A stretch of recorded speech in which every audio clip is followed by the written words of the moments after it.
وبما أني قادري أقول أدرك عبدك جيلاني أدرك عبدك جيلاني.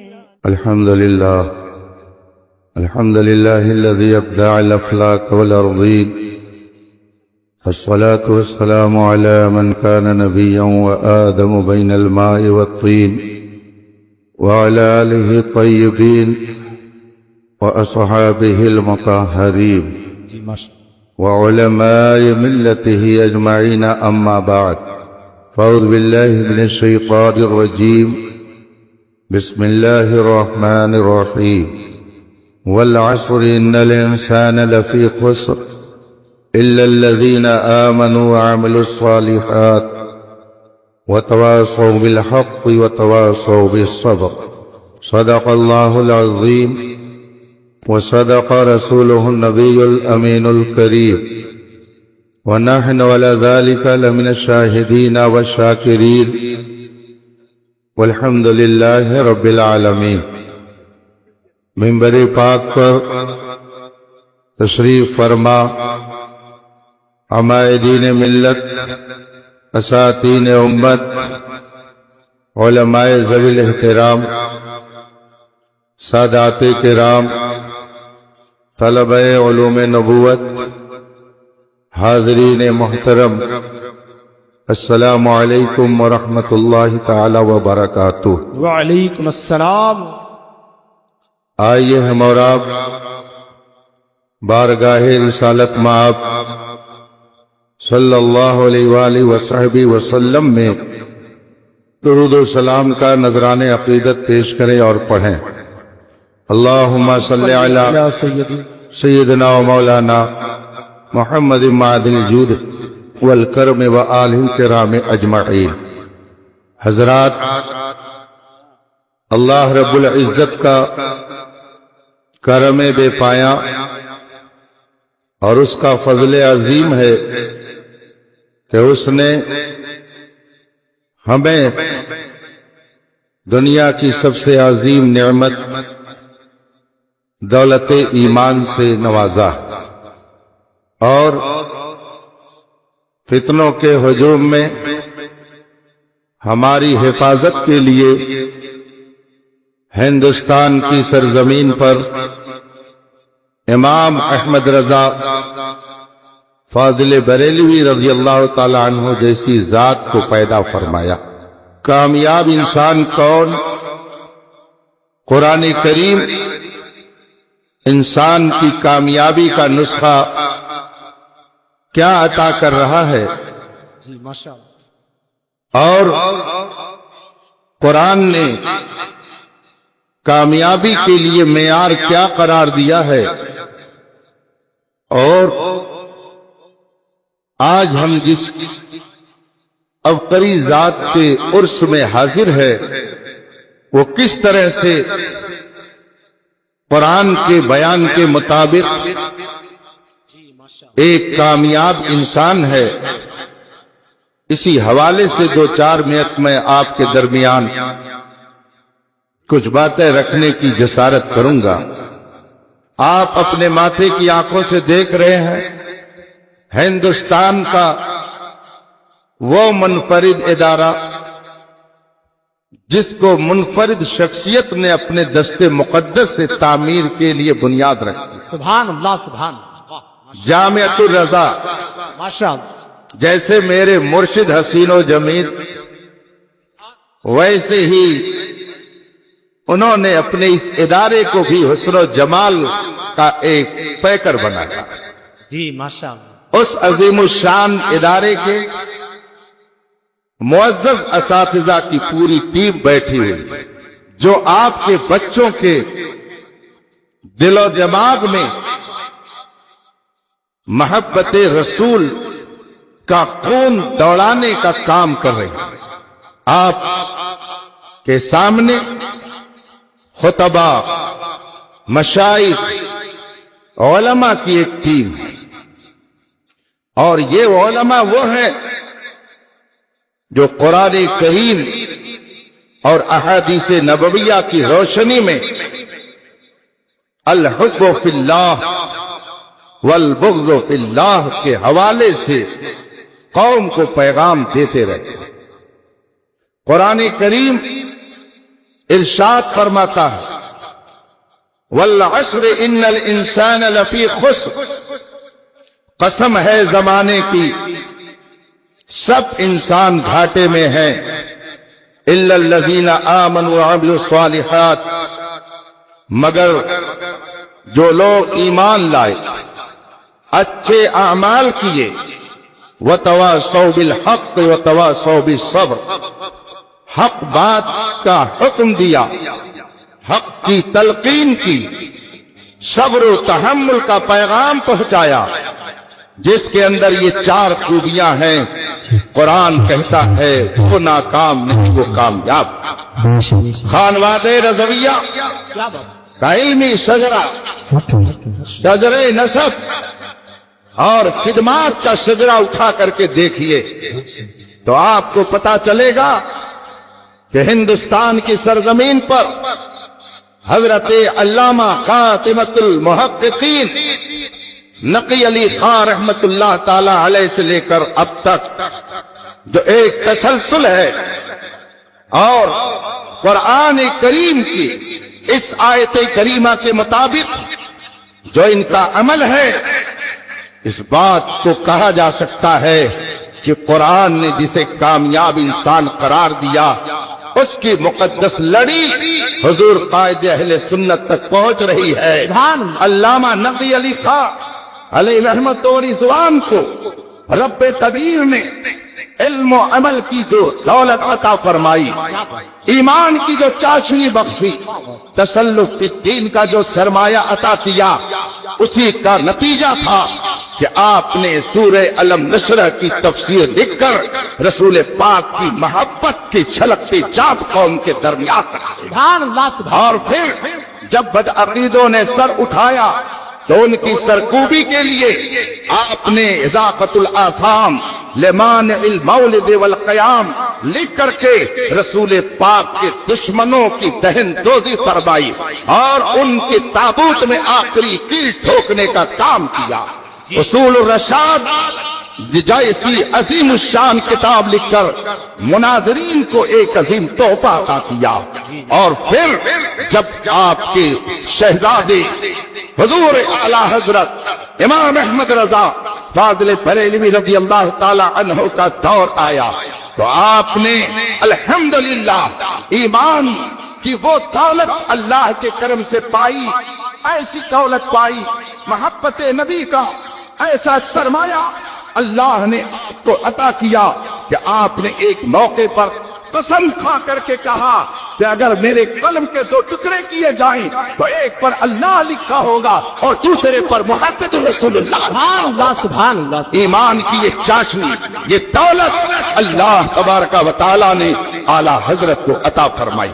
پھر احقاق حق اور ابطال باطل اور صبر و تحمل کی جو آپ نے ایک مثال قائم کی، اس کو تو دنیا آج تک پڑھ رہی ہے۔ قرآن نے فرمایا سب انسان گھاٹے میں ہے مگر جو صاحب ایمان ہے، نیک اعمال کا حامل ہے اور حق بات کہتا ہے اور صبر کرتا ہے اور صبر کی تلقین کرتا ہے، جس کے اندر یہ چار خوبی آ جائے وہ ناکام نہیں ہے، وہ کامیاب ہے۔ اعلی حضرت رضی اللہ تعالی عنہ کی زندگی مبارکہ کا آپ مطالعہ کریں تو آپ کو یہ کہنا پڑے گا کہ رب قدیر نے جسے ایک کامیاب انسان قرار دیا ہے، بلا شبہ امام احمد رضا اس معیار پر ایسے اترے کہ نہ جانے کتنے لوگوں کو اسی معیار پر اتارتا ہے۔ اسی لیے آج دنیا کہہ رہی ہے ڈال دی قلب میں عظمت مصطفیٰ سیدی اعلی حضرت پہ لاکھوں سلام۔ جب امام اہل سنت کا وہ مبارک دور آیا، آپ نے اپنے علم و فضل کے ذریعہ ہندوستانی ہی نہیں عرب و عجم کو منور کیا، تو جس نے کوئی مشکل دیکھی اور کوئی مشکل مسئلہ جس نے محسوس کیا، اپنا مرجع، اپنا اماوا، اپنا ملجا، اپنا مرکز امام احمد رضا کو قرار دیا۔ اور بہت سارے خطوط آپ کو فتاوی رضویہ میں ایسے ملیں گے کہ جب سائل نے مستفتی نے وہاں سے سوال بھیجا تو سوال بھیجنے کے ساتھ ساتھ اس نے خط لکھا، یہاں کے علماء میں اختلاف ہے، یہاں کے لوگ مضطرب ہیں، اس مسئلے میں لوگوں میں اختلاف پایا جاتا ہے، اور حضور ہی کا فیصلہ، حضور ہی کا حکم، حضور ہی کا فتویٰ سب کے لیے مستند اور معتبر ہے۔ آپ اگر لکھ دیں گے تو انتشار ختم ہو جائے گا، آپ اگر لکھ دیں گے تو اختلاف ختم ہو جائے گا۔ اس کا مطلب ہے امام احمد رضا ہمیشہ اہل ایمان کے درمیان اتحاد پیغام کیا کرتے تھے، وہ انہوں میں اختلاف کی بات نہیں کرتے تھے۔ اس لیے اگر کوئی یہ کہتا ہے کہ بریلوی اختلاف کرتا ہے تو یہ اس کی حماقت و جہالت ہے۔ الحمدللہ ہم سارے اہل ایمان اور وفاداران مصطفیٰ کو ایک لڑی میں جوڑنے کا جو کام امام احمد رضا نے کیا ہے، اسی کا نتیجہ ہے کہ آج ہندوستان کے گوشے گوشے سے لوگ امام احمد رضا کی بارگاہ میں خراج عقیدت پیش کرنے کے لیے حاضر ہیں۔ سبحان اللہ، نعرہ تکبیر، نعرہ رسالت، نعرہ حیثیت، مسجد اعلیٰ حضرت عرس تاج الشریعہ۔ اپنے ذہن کے مطابق کثرت مطالعہ کی بنیاد پر یا قلت فہم کی بنیاد پر حضور تاج الشریعہ کے ان وفاداروں کے لیے افراطی ٹولہ کا لفظ استعمال کرتے ہیں۔ یہ افراطی ٹولہ ہے، یہ افراطی ٹولہ نہیں ہے، یہ مصطفیٰ کے سچے وفاداروں کا ٹولہ ہے، یہ رسول پاک کے وفاداروں کی جماعت ہے۔ امام احمد رضا کے یہ ماننے والے یہ افراط و تفریط سے کام نہیں لیتے۔ آج سے تقریباً 15 سال پہلے اسی جگہ پر عرس رضوی کے موقع پر حضور تاج الشریعہ رضی اللہ تعالی عنہ کی موجودگی میں نے کچھ باتیں عرض کر کی تھی۔ عنوان تھا اس کا تعصب اور تشدد۔ تشدد کیا ہے اور تعصب کیا ہے اور تسلط کیا ہے؟ میں نے یہ خطاب اس وقت مجمع سے کیا تھا۔ حضرت مفتی شاہد علی صاحب رحمت اللہ علیہ اسٹیج پر موجود تھے۔ برجستہ انہوں نے فرمایا اس خطاب کو تقریر کی شکل میں لانا چاہیے۔ حضور تاج الشریعہ نے فرمایا یہ بہت عمدہ تشریح ہے، اس لیے کہ ہم نہ تو افراط کا شکار ہیں نہ تفریط کا شکار ہیں، ہم تو وہی کہتے ہیں جو ہمارے بزرگوں نے کہا ہے، ہم اسی پر عمل کرتے ہیں جو امام احمد رضا نے بتایا ہے۔ آپ نے ہمیں سکھایا تیرے غلاموں کا نقش قدم ہے راہ خدا، وہ کیا پہنچ سکے جو یہ چلے۔ حضور اعلیٰ حضرت رضی اللہ تعالی عنہ نے 1000 کتاب لکھ کر ہمارے اور آپ کے ایمان کی حفاظت فرمائی۔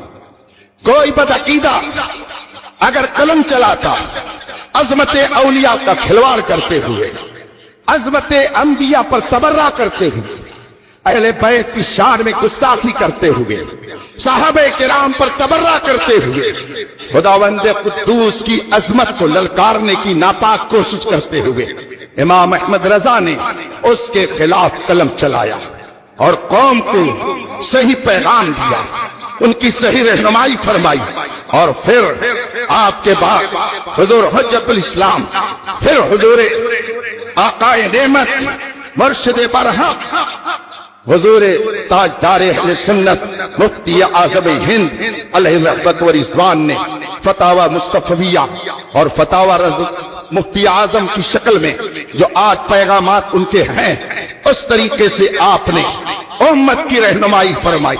اور پھر جب میرے مرشد گرامی کا دور آیا، حضور تاج الشریعہ کا دور آیا، تب تو عالم یہ ہوا کہ ہم ہوئے، تم ہوئے، کہ میر ہوئے، ان کی زلفوں کے سب اسیر ہوئے۔ عرب میں جاؤ، عجب میں جاؤ، یورپ میں جاؤ، امریکہ میں جاؤ، جہاں چلے جاؤ، لوگ جب تاج الشریعہ کا نام سنتے تھے تو ان کی دل کی کلیاں کھل جاتی تھی۔ وہ ہندوستان کے اس عالم ربانی کو یاد کر کے خوش ہوتے تھے جس نے پوری دنیا میں مذہب اہل سنت کی ایسی ترجمانی کی کہ آج بھی ہاتھ میں ایک بچہ جسے نہیں معلوم ہے کہ تاج الشریعہ کون تھے، ان کی خدمات بات کیا ہے، مگر وہ بچہ بھی کہتا ہے بستی بستی کریا کریا تاج الشریعہ تاج الشریعہ۔ آخر یہ محبت کی خوشبو ان بچوں کے دل و دماغ میں کس نے ڈالی ہے؟ یہ آپ اور ہم نہیں کر رہے ہیں، یہ خدا کا فضل ہے، خدا کا کرم ہے۔ اس لیے کہ من کان للہ کان اللہ لہ، جو خدا کا ہو جاتا ہے خدا اس کا ہو جاتا ہے، اور خدا جس کا ہوتا ہے خدائی والی ہو جاتی ہے۔ حضور تاج الشریعہ نے کبھی یہ نہیں دیکھا کہ میں حق بات کہوں گا تو یہ نہ ناراض ہو جائے، حق بات بول دوں تو یہ نہ ناراض ہو جائے۔ میں اکثر کہتا رہتا ہوں کہ کچھ لوگ چہرہ دیکھ کر کے مسئلہ بتاتے ہیں، چہرہ دیکھ کر فتویٰ دیتے ہیں، اور ظاہر سی بات ہے جب چہرہ بدلے گا تو فتویٰ بھی بدلے گا۔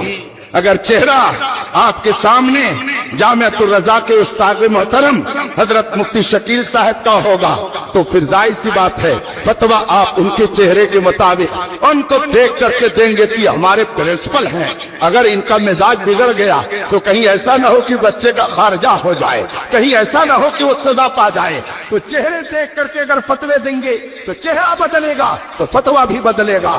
اسی لیے میں جانتا ہوں کئی ایسے واقعات ہیں کہ آدمی نے فتویٰ دیا لیکن جب چہرہ بدل گیا تو آدمی کا فتویٰ بھی بدل گیا۔ تو چہرہ دیکھ کر کے جو فتویٰ دیتا ہے جب چہرہ بدلتا ہے تو فتویٰ بھی بدلتا ہے، مگر اعلیٰ حضرت کے یہاں چہرے دیکھ کر کے فتوے نہیں دی جاتے ہیں۔ اسی لیے چہرہ کوئی بھی ہو چونکہ فتویٰ قرآن و حدیث کی روشنی میں دیا جاتا ہے، اس لیے نہ قرآن و حدیث کو کوئی بدل سکتا ہے نہ بریلی کا دیا ہوا فتویٰ بدلتا ہے۔ بے شک، سبحان اللہ سبحان اللہ۔ حضور تاج الشریعہ علیہ رحمت و رضوان نے امت مسلمہ کی رہنمائی کے لیے بے خوف لومت لائم، بغیر اس کی پرواہ کیے ہوئے کہ کون مجھ کو کیا کہے گا، وہ تو یہ شاید سوچتے بھی نہیں تھے کہ کون مجھ کو کیا کہہ رہا، بلکہ ایک موقع پر فرمایا میری قوت سماعت کچھ کم ہے، شاید اس میں ایک فلسفہ یہ بھی ہو کہ لایانی باتیں میرے کانوں تک نہ آئیں۔ تو وہ تو یہ سنتے ہی نہیں تھے، یہ سوچتے بھی نہیں تھے کہ مجھے کون کیا کہہ رہا ہے، وہ تو یہ دیکھتے تھے کہ اللہ و رسول کیا کہہ رہے ہیں، اللہ و رسول کا فرمان کیا ہے۔ حضور تاج الشریعہ زندگی بھر احقاق حق اور ابطال باطل کرتے رہے، آپ نے یہ نہیں دیکھا کہ یہ کون ہے، عالم ہے کہ جاہل ہے، پروفیسر ہے کہ دانشور ہے، حکیم ہے کہ ڈاکٹر ہے، انجینئر ہے کہ پروفیسر ہے، آپ نے وہ کہا جو رسول اللہ کا فرمان تھا۔ مجھے اچھی طرح سے یاد ہے بعض ایسی کتابیں حضور تاج الشریعہ نے پر وقت لکھوائی جن کو جواب کے طور پر لکھا گیا، ان میں سے ایک کتاب سد المشارع۔ یہ کتاب وہ ہے کہ امریکہ کا ایک بقلم خود پروفیسر ڈاکٹر جو کہہ لیجیے، اس نے ایک مضمون لکھا، اس مضمون میں اس نے یہ ثابت کرنا چاہا کہ نبی تو خدا کی طرف سے پیغام دینے کے لیے، خدا کی طرف سے پیغام لے کر انسانوں کو وہ پیغام پہنچانے کے لیے آتا ہے، اور جب نبی نے وہ پیغام خدا کی طرف سے پہنچا دیا تو اب نبی کی ضرورت نہیں رہ گئی، اور اس کو سمجھانے کے لیے اس نے ڈاک خانے کو مثال میں پیش کیا۔ جس طرح سے آپ کوئی خط بھیجیں اور ڈاکیا اسے ڈاک خانے سے نکال کر آپ کو دے دے، پھر اس کا کام ختم، ڈاکیے کی کوئی ضرورت نہیں، اسی طریقے سے نبی خدا کی طرف سے جو پیغام لے کر آتا ہے، جب نبی نے وہ پیغام قوم کو پہنچا دیا تو اب انسانوں کو نبی کی کوئی ضرورت نہیں ہے۔ یہ اس نے مضمون لکھا۔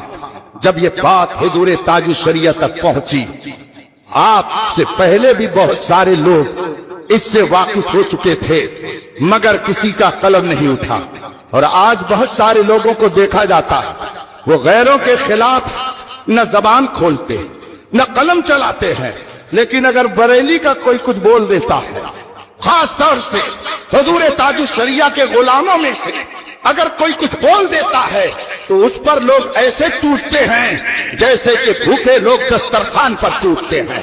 غیروں کے خلاف قلم نہیں چلایا جاتا مگر اپنوں کے خلاف قلم چلایا جاتا ہے۔ حضور تاج الشریعت کی طرف اور بھی لوگوں نے اس مضمون کو پڑھا لیکن کسی نے قلم نہیں چلایا۔ جب حضور تاج الشریعہ نے پوری تفصیل سنی، پورے مضمون کو پڑھوا کر کے سنا، اس کے بعد آپ نے ایک کتاب لکھی۔ اس کتاب کا نام آپ نے رکھا سد المشارع، یعنی راستوں کو روکنے والا۔ کس راستے سے روکنے والا؟ کس راہ سے روکنے والا؟ جو یہ کہتا ہے کہ ان الدین یستغنی عن الشارع، جس کا یہ قول ہے کہ دین جب مکمل ہو گیا تو شارع کی ہم کو ضرورت نہیں ہے، نبی کی ضرورت نہیں ہے۔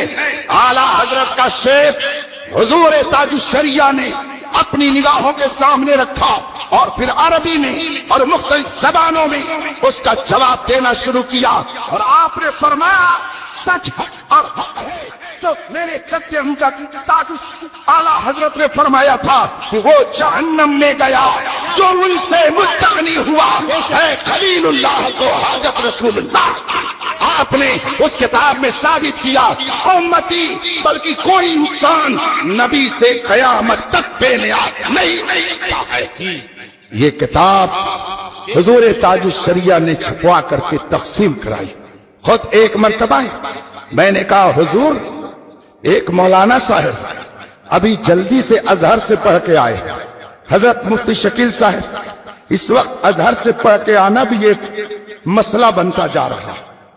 حضور تاج الشریعہ کے دور ایک صاحب پڑھ کے آئے اور انہوں نے مضمون لکھ مارا، اس میں انہوں نے لکھا کہ اصحابک النجوم بأیہم اقتدیتم اہتدیتم۔ یہ حدیث موضوع ہے، اس کو پڑھنے کی اجازت نہیں ہے۔ خود میں نے مجھ جیسے اور لوگوں نے ذکر کیا ہوگا، میں نے حضور تاج الشریعہ سے عرض کی حضور ایک صاحب پڑھ کر کے ابھی نئے نہ آئے ہوئے ازہر سے اور انہوں نے اس حدیث کے بارے میں اس طرح سے کلام کیا ہے، میں چاہتا ہوں کہ ان کا جواب ہو جائے۔ حضور تاج الشریعہ کی طرف سے کچھ دن کے بعد خوشخبری ملتی ہے کہ آپ نے ایک کتاب تیار کر دی جس کا نام آپ نے رکھا الصحابۃ نجوم الاہتداء، صحابہ ہدایت کے ستارے ہیں، اور اس میں آپ نے دلائل کے امپار لگائے اور اس میں ثابت کیا بلا شبہ رسول پاک کے صحابہ ہدایت کے ستارے ہیں۔ جو ان کو ہدایت کا ستارہ نہ مانے وہ گمراہی میں جائے گا، اور جو ان کو ہدایت کا ستارہ مانے گا انشاءاللہ اسے ہدایت کا راستہ ملتا رہے گا۔ اسی طرح سے ایک شخص نے کہا کہ سلیمان اعمش یہ جو راوی ہے یہ معتبر نہیں ہے، غیر معتبر ہے۔ میں نے وہ مضمون پڑھا، ایک غیر مقلد نے اسے لکھا تھا۔ میں نے حضور تاج الشریعہ سے عرض کی حضور ذرا اس پر ایک مضمون قلم بند فرما دیا جائے۔ حضرت نے فرمایا ٹھیک ہے کام ہو جائے گا۔ چنانچہ الحمدللہ حضور تاج الشریعہ نے چند دنوں میں حضرت سلیمان اعمش جیسے عظیم الشان راوی کے ثقہ ہونے پر پورا ایک تقریباً 25 صفحے کا مضمون لکھا کر کے میرے پاس اپنے کرم نمازوں کے ذریعہ پہنچایا، اور دارالعلوم علیمیہ سے جو اس وقت رسالہ نکلتا تھا اس میں قسطوار وہ شائع کیا گیا۔ میں عرض کرنا چاہوں گا کہ جب بھی کسی نے اسلام پر حملہ کیا، جب بھی کسی نے عظمت رسول سے کھلواڑ کیا، عظمت صحابہ سے کھلواڑ کیا، عظمت اہل بیت سے کھلواڑ کیا، جب بھی کسی نے اصول شریعت کا مذاق اڑایا، بے خوفت لومت لائم، بے خوف لومت لائم میدان میں اتر کر تاج الشریعہ نے قوم کی صحیح رہنمائی فرمائی۔ سبحان اللہ سبحان اللہ، بے شک صحیح رہنمائی فرمائی، جس کا نتیجہ ہے کہ آج ہم لوگ صحیح راستے پر چل رہے ہیں۔ بے شک، ورنہ ہم بھی اپنے کمرے تو کمرے ہیں، گھر میں تو گھر میں، مسجد میں بھی ویڈیو بنواتے، پھر مسجد بھی فلم انڈسٹری بن جاتی ہے، اور فلم ایکٹروں کی طرح سے ہم لوگ بھی نماز پڑھتے۔ جیسے کئی لوگوں کے بارے میں نے سنا کہ وہ سوالیر رکھ کر کے نماز پڑھاتے ہیں، کوئی اپنے منہ میں لونگ رکھ کر کے نماز پڑھاتا ہے، کوئی اپنے منہ میں الائچی رنگ کی رکھ کر کے نماز پڑھاتا ہے، تو یہ تو آپ ہی دیکھ ہی رہے ہیں کہ کوئی سامنے ویڈیو لگا کر کے بھی نماز پڑھاتا ہے۔ یہ نماز نہیں، تماشا بنا لیا گیا۔ اے تاج الشریعہ، ہم پر احسان ہے کیا آپ نے ہماری مسجدوں کو ان شیطانی کاموں سے بچانے میں اہم کردار ادا کیا ہے، جس کی بدولت آج ہماری بہت ساری مسجدیں اس طرح کے خرافات سے محفوظ نظر آتی ہیں۔ اللہ سبحان اللہ سبحان اللہ، زندہ باد۔ ان کا سایہ ایک تجلی، ان کا نقش پا چراغ، وہ جدھر گزرے ادھر ہی روشنی ہوتی گئی۔ رب قدیر اس عظیم مرد مجاہد کی تربت انور پر رحمت و نور کی بارش فرمائے اور ان کے ارشادات و تعلیمات پر ہمیں عمل کی توفیق عطا فرمائے۔ وآخر دعوانا ان الحمدللہ رب العالمین۔ السلام علیکم۔